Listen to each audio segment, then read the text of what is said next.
He only glanced at the man standing next to him with a backpack, but something he noticed sent a chill down his spine. The man suddenly moved toward the front of the train to wait. As a hijacking survivor, Sam immediately felt tense. He raised his guard and scanned the crowd around him. At that moment, the subway doors opened. Sam hesitated about whether to get on. He quickly made up his mind. He turned and headed for the rear car. To his surprise, the man moved the same way. Before long, the man was right near Sam. His behavior looked off. Sam became even more suspicious of his intentions. Then the man rushed off the train in a panic. Können Sie bitte darauf achten, wo Sie hinlaufen? That nervous exit only confirmed Sam's fears. Sam overheard him arguing angrily on the phone. An idea suddenly crossed Sam's mind. Just then, a group of students flooded onto the platform. The train operator showed a strange expression. After all the students boarded, the man ended his call.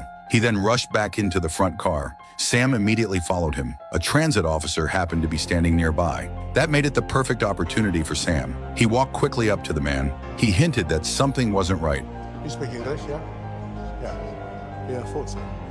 Let's not try anything stupid, yeah? The police quickly picked up on the odd exchange. Sam said he knew what the man was planning, and he knew what was inside the backpack. The man snapped at Sam and told him to get lost. Sam immediately alerted the officer. He warned that the backpack might contain something dangerous. Hearing that, the man tried to rush forward. That move only made him look more suspicious. Just then, the train pulled into the station. The man tried to bolt out of the car, but he was immediately restrained by police. People around them pulled out their phones to record. The train was about to depart. The transit officer drew his gun. He ordered the man to empty his bag. It turned out the man was only seeking asylum. That was why he had been acting so cautiously. Sam finally realized he had misunderstood him. At that moment, people around looked at Sam. Just an hour earlier, Berlin police had received a tip. Someone was making explosives. SWAT immediately mobilized, but when they stormed the room, the suspect was gone. The captain soon noticed a remote device on the table. They were one step too late. Only a few fake Metro maintenance ID cards remained at the scene. The captain realized things were serious.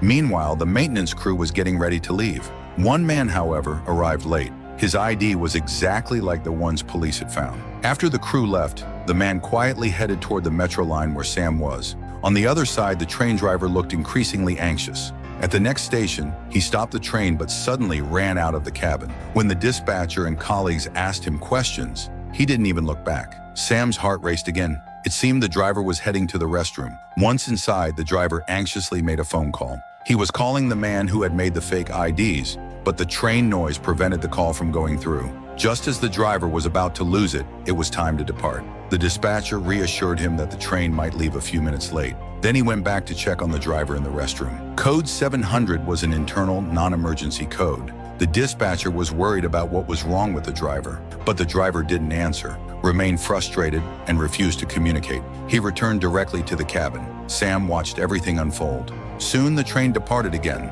The dispatcher responsibly reported the driver's unusual behavior to the control center. He noticed the driver seemed unwell and suggested a replacement. Soon the driver, Otto, received orders to switch at the next station. Otto suddenly panicked and insisted on staying, but the control center had already made the decision. Otto became furious. An arrival announcement plays inside the train, but something feels off. The subway has already stopped, yet the doors refuse to open. As passengers look around in confusion, the dispatcher knocks on the cab door. Otto gives no response at all. The next second, he restarts the train. The car instantly falls into chaos. The control center spots the problem and immediately calls Otto. There is still no reply. A teacher tries to calm the students, saying they can get off at the next stop. But the truth is, the next station will never be reached. At the same time, the man with the fake ID steps onto the tracks. He pulls out a cutting tool and slices through the safety system. Otto grows more and more tense. The control center keeps calling, but hears nothing back.